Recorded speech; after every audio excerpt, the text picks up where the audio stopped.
Давайте посмотрим, что он думает обо мне. Его мысли в данный момент.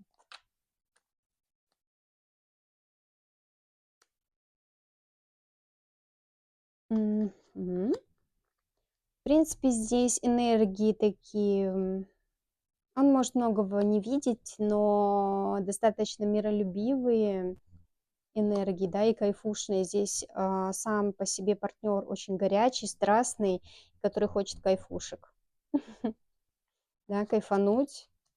Но тут какие-то страхи у него есть свои, он очень много думает.